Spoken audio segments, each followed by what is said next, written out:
शनि प्रदोष व्रत कथा। पौराणिक कथा के अनुसार एक निर्धन ब्राह्मण स्त्री दरिद्रता से दुखी होकर शांडिल्य ऋषि के पास जाकर बोली, हे महामुने, मैं अत्यंत दुखी हूँ, दुख निवारण का कोई उपाय बतलाए।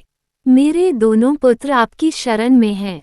मेरे ज्येष्ठ पुत्र का नाम धर्म है जो कि राजपुत्र है और कनिष्ठ पुत्र का नाम शुचिव्रत है। अतः हम दरिद्री हैं, आप ही हमारा उद्धार करें।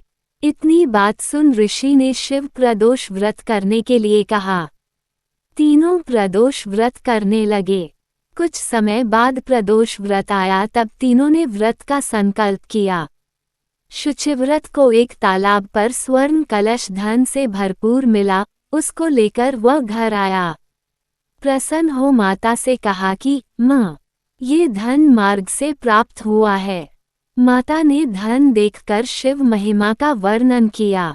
राजपुत्र को अपने पास बुलाकर बोली, देखो पुत्र, ये धन हमें शिवजी की कृपा से प्राप्त हुआ है। अतः प्रसाद के रूप में दोनों पुत्र आधा आधा बांट लो।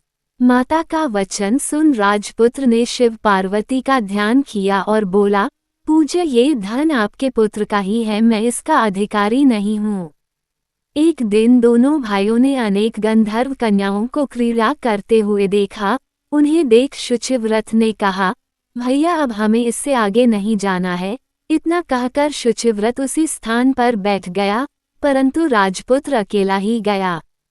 वहां एक स्त्री अति सुंदरी राजकुमार को देख मोहित हो गई और राजपुत्र के पास पहुंचकर बोली, आप किस राजा के पुत्र हैं?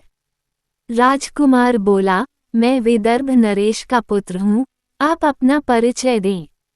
युवती बोली, मैं विद्रविक नामक गंधर्व की पुत्री हूँ, मेरा नाम अंशुमती है।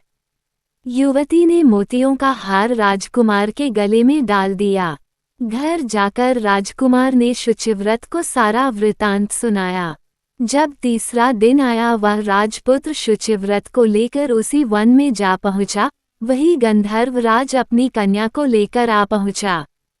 इन दोनों राजकुमारों को देख कहा कि मैं कैलाश पर गया था, वहां शंकर जी ने मुझसे कहा कि धर्मगुप्त नाम का राजपुत्र है जो इस समय राज्य विहीन निर्धन है, मेरा परम भक्त है।